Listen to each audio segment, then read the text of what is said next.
درسي سدم برنوت أخلاقه. بسم الله الصلاة والسلام على رسول الله وعلى آله وصحبه وموالاه. أما بعد، السلام عليكم ورحمة الله وبركاته.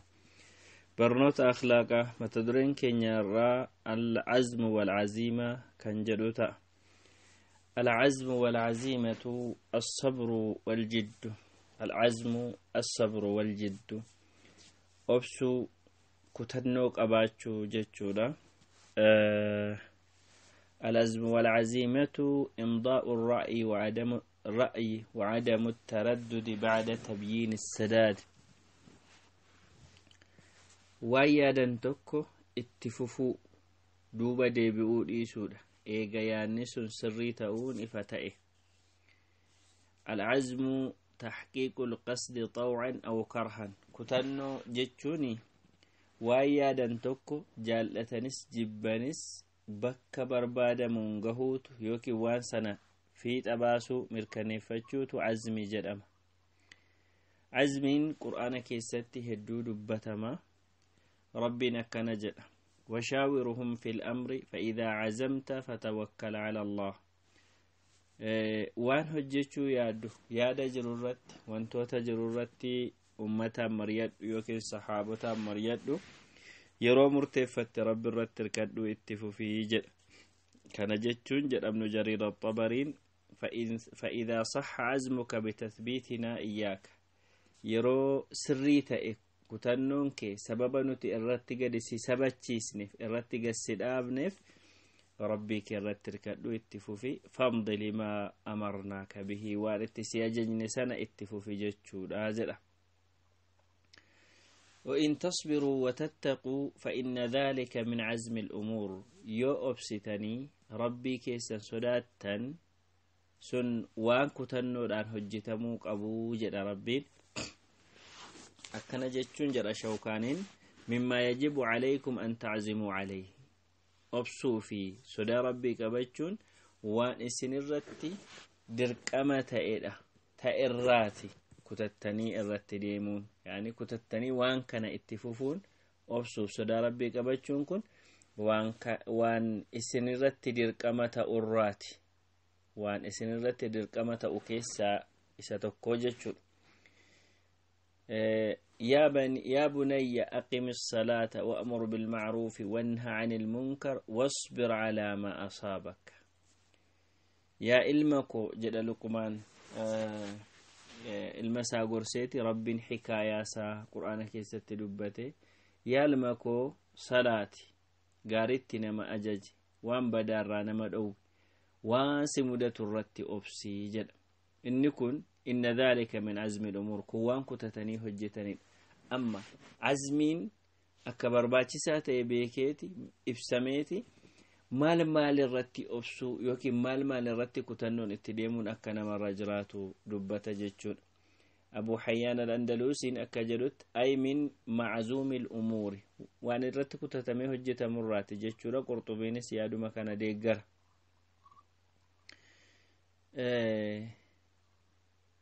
رسول ربي عليه الصلاة والسلام آيان كان برس واي كان نفسه هدوت جرا كما حديثات تيروجن ورجما ربي عليه الصلاة والسلام لا يقولن أحدكم اللهم اغفر لي إن شئت.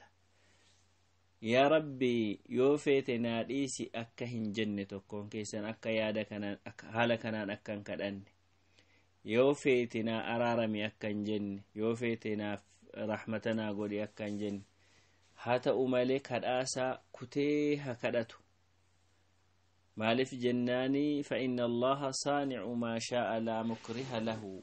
ربي وان برباد هجت هذا وانت سدر كسي سنجر كنافو يرو كدتو كتتي اتجتيها كدتو مالي يادا كنان انديمين.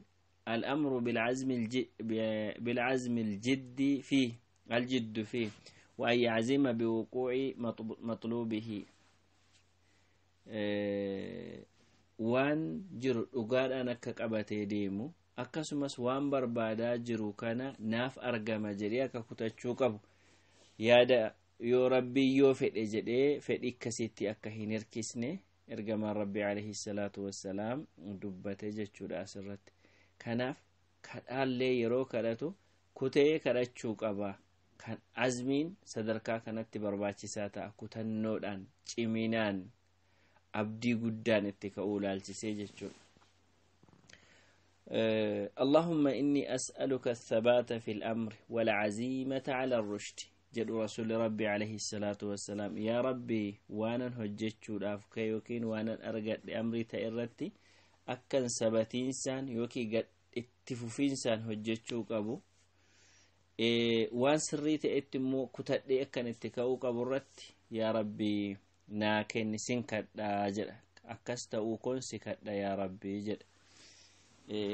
عزيمة على الرشد جتشوني وهو حسن التصرف في الأمور كما ناوين جلت وان هجت مكان بفسريتين راوتشو بحسب ما يثبت ويدوم والإقامة عليه بحسب ما يثبت ويدوم.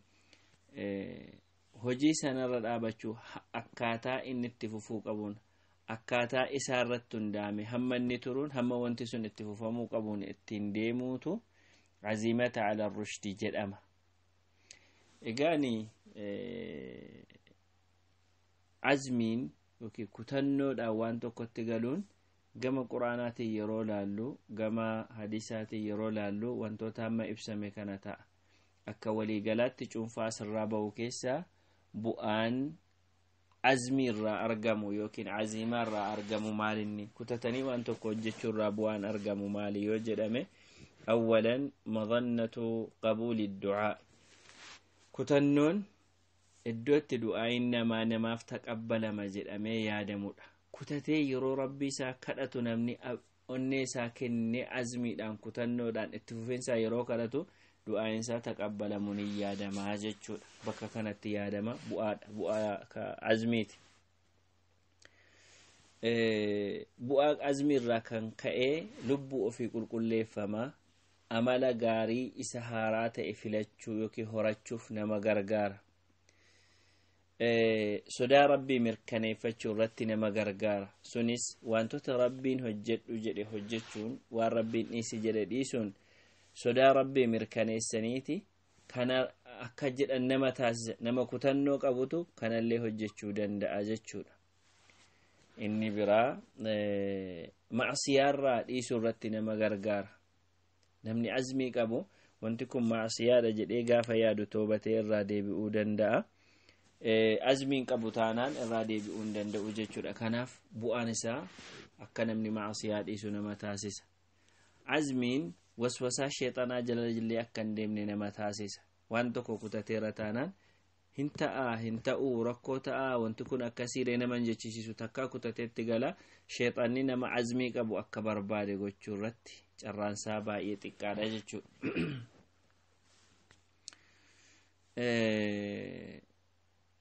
Azmii badii hojjechuu dhiisuu irratti kutachuun yookiin badii duraan hojjetaa ture dhaabuu irratti murteeffatee kutannoodhaan dhiisuun sharxii toobaan namaa ittiin namarraa taqabbalamudha. Kanaaf kutannoon waan toobaan namaa akka sirrii ta'u namaa taasisudha. Azmiin mallattoo rabbiin yaada namaa guutuuti, tawfiiqa qaba. Kanaaf rasuulli rabbi alayhi salaatu wassalaam azmii kadhate waan ta'eef jechuudha. Kutannoo qabaachuun mallattoo rabbiin akka inni yaada namaa guutu yookiin waan barbaadan argachuuf mallattoodha jechuudha. Azmiin تحصل للمرء كل مقام شريف ومنزلة رفيعة. صدرك أولانا نما أرجتشيس نما عزمي قبو صدرك أولانا أرجتشو دندا أجتشو نمني عزمي قبو عزمي لغا أكثر الناس صبرا على البلاء. نمني سن ركود فرتي أبسا الرهدو نما كم جالايو الرهدو قبا نمني عزمي قبو جتشو أبسا بلا قبا وكد أبسا قدا قبا جتشا كرنفا في النتو مرا صبرين أمل عزمين صفات أنبيوتات فاصبر كما صبر أولو العزم من الرسل. obsi akka warri kutannoo qabu obsi ergamoota irraa jedha azmiin sifaata anbiyootaati kanaaf azmiin barbaachisummaan isaa amma kana azmii qabaannaan kana hundumaatu najaaha ta'a jechuudha wantonni amala azmi yookiin akhlaaqa kutannoo jedhu kana nama dhabsiisu yookiin akka namni horanne nama taasisu maaltu jira jenname yoo gaafatame keessaa inni tokko maradul qalbi wa du'fu an-nafsi wa inhizamuha dhukkuba qalbiiti nafsin namaadha dadhabduu ta'uudha of duubatti kufuusheeti yoo iji jaamte iji namaadha kallattiin hin jaamtu kan jaamu onneedha jedhee dubbata rabbiin qalbii si onnee laphee keessa jirtutu jaamti jedha kanaaf isin jaamnaan kallattiin namaan ifu waan ta'eef jalqaba wanti azmii nama dhabsiisu qalbiin namaa dhukkuba qabaachuu yaa nafsiyyaan namaa dadhabaa ta'uudha lammaffaani alajzu wal kasal dadhabduu ta'uu nuffuu namni kaslaana ta'e yookiin nuffu azmii horachuu hin danda'u waan ta'eef ولو أرادوا الخروج لأعدوا له عدة ولكن كره الله بعاثهم فثبطهم وقيل اقعدوا مع القاعدين جدا منافقا دبتت ربي وايجرا وسوغر جهادات به برباد تيد ربوني قباو تران هاتا أمالي ربي توكجر رمبان جبه أكسان كسلانتان أفقبا إسان قولي من اتسان حنبي سيجدا يعني أمال منافقاتس وان ملكاينا فقفو تولى رسول ربي عليه الصلاة والسلام احرص على ما ينفعك واستعن بالله ولا تعجز جلان وان سفيد الرت ايبدو سست التيادي ربي غرغار سبر ربي غرغار سبر باددو ددبانت انجلان كناف ددبني عزمي لاف بلا في دوك فالاساتي نمركت كفيس افرفان بلمت كنود وان سببوتا وان سننا ما مركني سنغوچو دي سني هر ابور جدا ديموتو عزمي نما دبسيس نمني كودو مكس يدو انغا غافدوتي ستدفتو تا اجچو كناف اني كن فالا عزميتس وانتوتا عزمي قباچو نما دبسيسو نشنفان الخوف من الفشل نن فشلا جدني سوداچو فشل سوداچو يعني وانتنجرو كن جرا كشفيتي نم بد يعني بكبر بعد مجون أباجد أني يروحون دوما صداق كسيك أباجود نم توكو يروحون دوما فشل صداق تانان نمني مال لانجد أيادا كون رتي مرمجد أتانان عزمي سادا باي يدت نباتا نمني كان برادر بي جميع اتديمو ترجراتا جتشود نم فشلا لا تجد أني صداقون يعني عزمي نمت أبسيسا جتشود نجافان التردد وعدم وضوح الأهداف nam tokko shakkii baay'isee kaayyoon inni itti deemu ifa ta'uu yoo dhabe azmii godhachuu hin danda'u kaayyoon fuuldura isaanii kaatee itti deemaa jiru ifa miti taanaan humna godhachuu hin danda'u jechuudha humna godhachuu hin danda'u kanaaf azmii isa dhabsiisaa inni kun jechaadha azmii isa dhabsiisa wanta kana ifa baafachuuf maal gochuutti jiraata beekaa wajjin haasa'uu qaba hadafa isaa yookiin kaayyoo isaa ifa godhatee deemuutu irra jiraata kanaaf rabbi isaa kadhatee gaafa waan sana hubatu azmii argata jechuudha inni torbaffaani su'u dhanni billahi wal ya'si wa fuqdaan al-amali wan nadrati tashaa'umiyyati lil hayati yaada rabbirraa yaada hamaa qabaachuu rabbitti waan hin taane yaaduu abdii kutachuu fulduratti waa yaaduu dhabuu milki yaada milkii hin qabne laalcha milkii hin qabne jireenya kanaaf yaaduutu yaani laalcha milkii hin qabne jireenya kanaaf qabaachuutu akka azmiin godhanne nama taasisa akka kutannoon qabanne nama taasisa jechuudha saddeettaffaan obsisaa baay'ee xiqqaa yoo ta'e namni waan hojjetu irratti itti fufiinsa yoo dhabe karaan irra deemaa jiru kun dheeraa ta'ee yoo itti mul'ate akkasumas dafeetuma bu'aa arguun qaba jedhee yaada taanaan azmii godhachuu hin danda'u bu'aan dafeen argamu waan ta'eef jechuudha bu'aan dafeen argamu waan ta'eef inni biraan ghaflaadha namni ghaflaa qabu azmii qabaachuu hin danda'u namni gaflaa qaba taanaan kutatee waan tokkotti galuu hin danda'u jechuudha.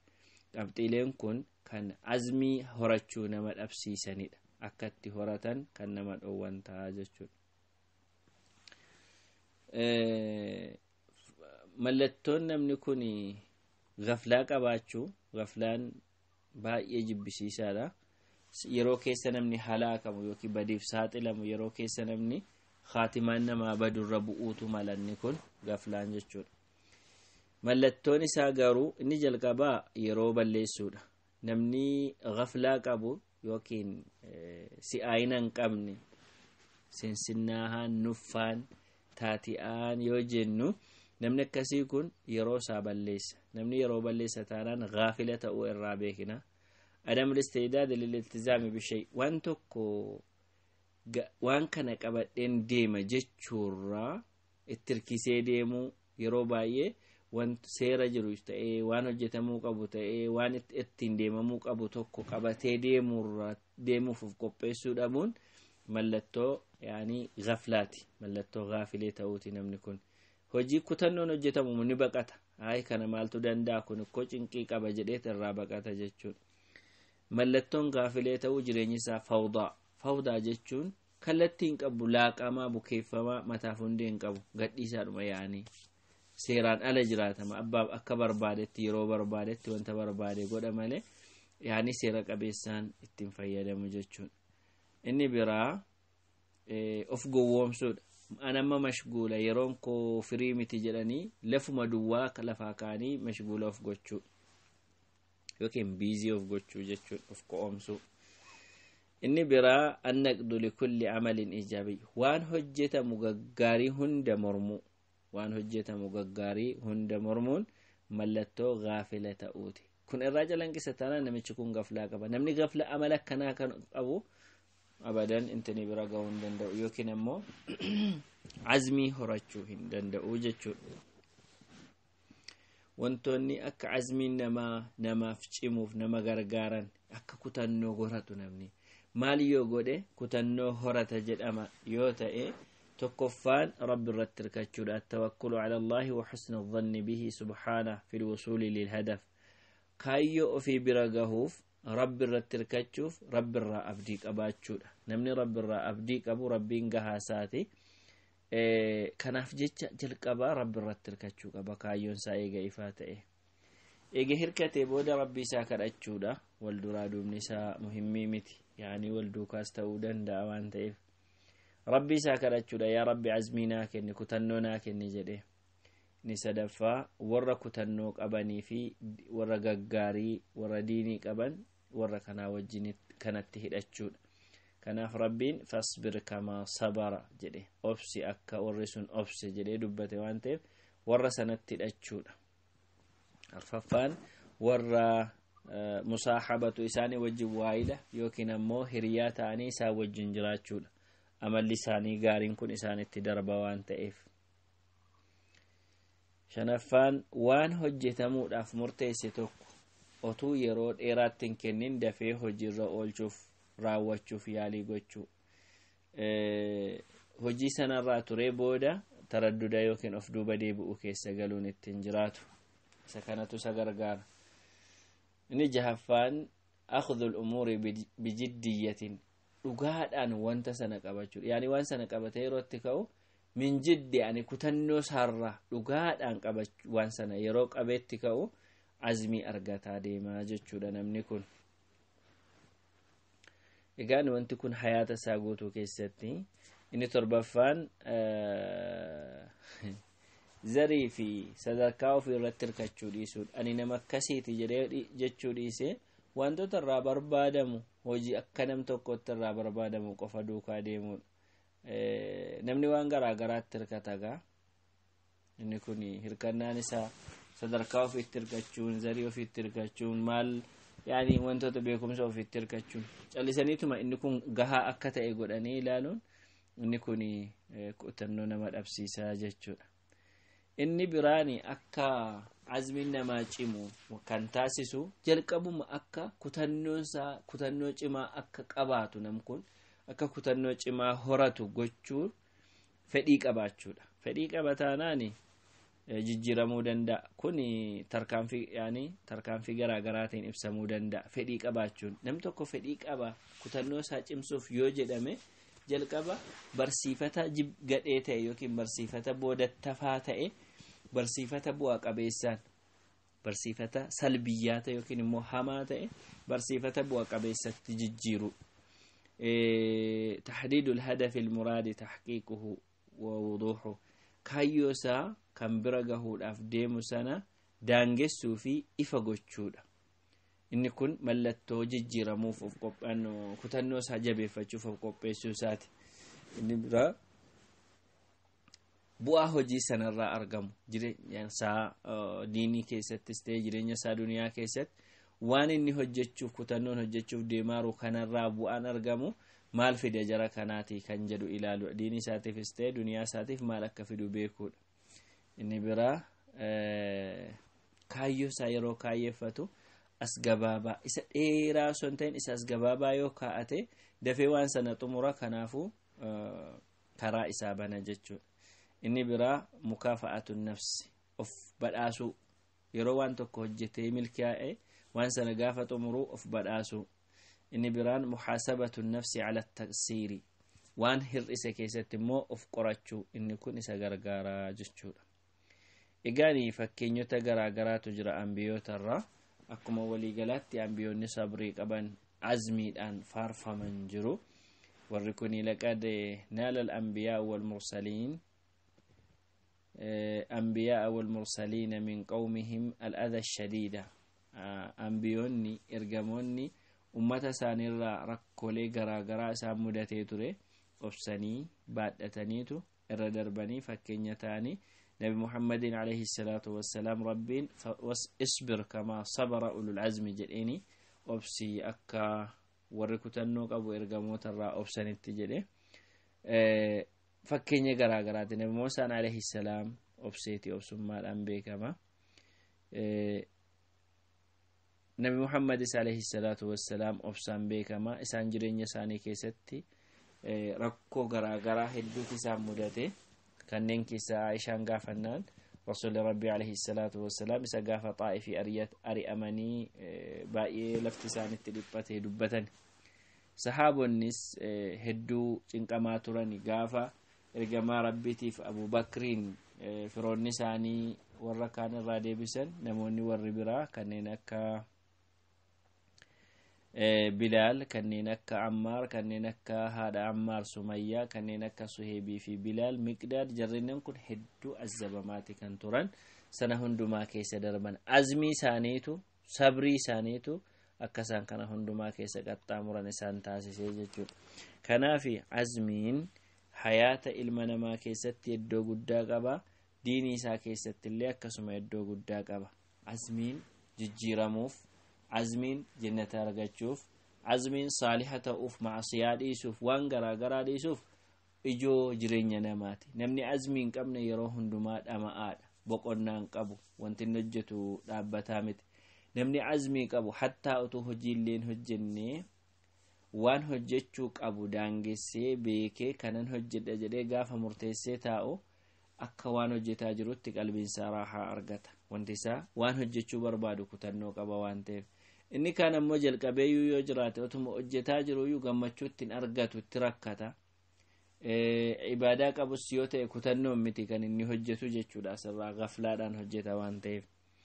Kanaaf azmiin waan guddaadha kutannoodhaan itti deemuudha barachuufis horachuufis jiraachuufis bakka barbaadan gahuuf azmiin murteessaadha. Azmiin hin jiru taanaan waan barbaadamu bira gahuun rakkisaadha. درسي اتيان هنغا ولتدي بنتي هذا وصلى الله وسلم على نبينا محمد.